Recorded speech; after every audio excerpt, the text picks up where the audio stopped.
শুনেন, ওই সময় আপনারও নিয়ন্ত্রিত ছিলেন, আপনারও কিন্তু এত কথা বলতে পারতেন না। এখন যে হার আমাকে প্রশ্ন করতে পারেন, ওইরকম কিন্তু প্রশ্ন করতে পারেন না। কোন স্বরাষ্ট্রমন্ত্রী সামনে এত ভাবে গিয়ে ধরে কথা বলতে পারছেন? পারেন না। এই সময় এখন এই সরকার তো আপনাদের বলছে যে আপনারা স্বাধীন, আপনারা করতে পারেন। ফেসবুকের ভিতরে এইগুলি মিথ্যা সংবাদ, এগুলি কিন্তু আপনারাই বন্ধ করে দিতে পারেন। আমরাও চেষ্টা করি বন্ধ করে দেওয়ার জন্য। আর প্লাস আপনারা সবাই অনুরোধ করবেন মিথ্যা সংবাদ যেন না দেয়, সত্য সংবাদ যেন পরিবেশন করে। আমরা তো যে আপনাদের মুক্ত, সবাই যেন তার মত প্রকাশ করতে পারে। আপনারা মত প্রকাশ করেন, সত্যি মত প্রকাশ করেন। আজকে ছিল আমাদের চিটাগং ডিভিশনের বিভিন্ন পদের অফিসারদের সাথে একটা মত বিনিময় সভা। আপনারা জানেন আগামী 12ই ফেব্রুয়ারি আমাদের জাতীয় নির্বাচন। এই নির্বাচন সংক্রান্ত ব্যাপারে কিন্তু মত বিনিময় সভা। আপনারা আরেকটা জিনিস একটু খেয়াল রাখেন, যদি এই নির্বাচনের সাথে এটা সম্পর্ক না, যে আইন শৃঙ্খলা পরিস্থিতি আপনারা সবসময় বলেন যে কন্ট্রোল করেন। দেখেন আপনারা এখানে কয়জন সাংবাদিক, এই কয়জনের কথাটা বন্ধ করতেই কিন্তু অনেক সময় লেগে যায়।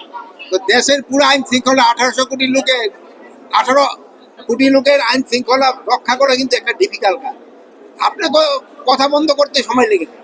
এখানে আমি তাদের সাথে মত বিনিময় সভায় আমি যেটা দেখলাম, তাদের প্রিপারেশন বেশ ভালো, এবং তাদের যে প্রিপারেশন, এই প্রিপারেশন মতো কাজ আগে গেলে আমাদের নির্বাচনটা হবে খুবই সুষ্ঠু, উৎসব মুখর এবং একেবারে ফেয়ার।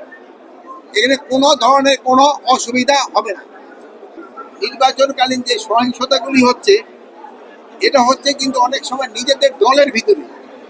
আপনারা জানেন আপনি কোন কিসে কাজ করেন? হ্যাঁ, চ্যানেল 24। চ্যানেল 24 থেকে আমরা তো বলছি যে একজন প্রতিনিধি আছে, কারণ আপনারা 2জন প্রতিনিধি চলে আসছেন। একজনে বলছেন ভাই আপনি চলে যাবেন, বলে আপনি বলছেন না আমিও চ্যানেল প্রতিনিধির প্রতিনিধি। আপনারা হলে 2জনই মারামারি শুরু করবেন। এই ধরনের সমস্যাটা হচ্ছে, নিজেদের ভিতরে সমস্যা হচ্ছে, প্লাস পার্টির ভিতরে সমস্যা হচ্ছে। এইগুলি ক্ষেত্রে আপনারা একটু সবাই একটু জনসচেতনতা বাড়াবেন।